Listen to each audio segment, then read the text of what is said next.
এবার একটু হাসপাতালগুলোর ছবি দেখাই, যেখানে এসএসকেএম হাসপাতাল, রাজ্য সুপার স্পেশালিটি হাসপাতাল, তার ভেতরের ছবি দেখুন। সেখানে কিভাবে রোগীকে নিয়ে আসতে হচ্ছে।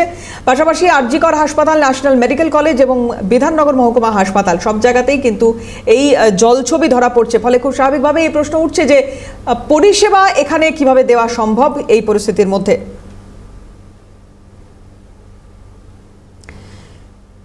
এসএসকেএম হাসপাতালের কি অবস্থা একটু আপডেট নেওয়ার চেষ্টা করব। অভিরূপা সাহা যে প্রতিবেদন তুলে ধরেছেন, নজর রাখবো।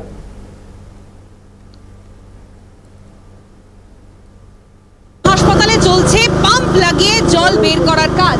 যে ছবি আমরা দেখতে পাচ্ছি, ইতিমধ্যেই পাম্প চালিয়ে জল বের করার যে কাজ, সেই কাজ শুরু হয়েছে। জোর কদমে চলছে সেই কাজ।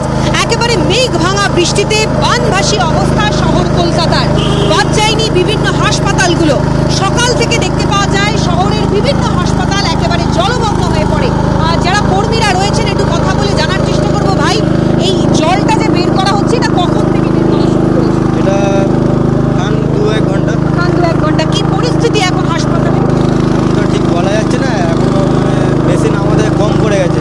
যা বৃষ্টি হচ্ছে, মেশিন কম পড়ে গেছে, এখন মেশিন আনতে গেছে। কতক্ষণ লাগবে এই গোটা হাসপাতালের জল?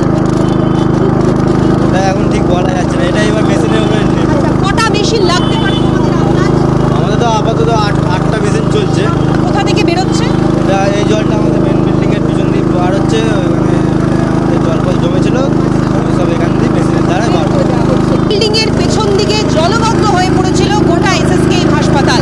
আর তড়িঘড়ি রোগী এবং রোগীর পরিবার, আত্মীয় স্বজনদের স্বার্থে যাতে সমস্যা না হয়, সকাল থেকে শুরু হয়েছে, জোর কদমে চলছে জল বের করার কাজ। আরও মেশিন নিয়ে আসা হচ্ছে। তড়িঘড়ি এসএসকেএম হাসপাতালকে একেবারে স্বাভাবিকের পথে নিয়ে যাওয়ার চেষ্টা করা হচ্ছে প্রশাসন। অবশ্যই সমস্যা হচ্ছে, আসতে সমস্যা তো হয়েছে। আমরা কাটা গাড়িতে এসেছি, তো হাসপাতালে তো জল জমে গিয়েছিল। জল জমে গেছে। কালকে রাত্রে থাকারও সমস্যা, সব জায়গায় সমস্যা। আমরা কালকে রাত্রে এসেছি। আচ্ছা, কালে রাত্রে এসে প্রত্যেকটা মানুষ ঘুমাতে পারেনি। আমরা সারা রাত দাঁড়িয়েছিলাম, এক হাঁটু উপরে জল ছিল এই হাসপাতালের মধ্যে। সারা রাত বসেছিলাম। যে টিনের ছাউনিগুলো আছে তার তলায়ও জল পুরো এক হাঁটু উপরে ছিল জলগুলো। এখন স্বাভাবিক হয়েছে।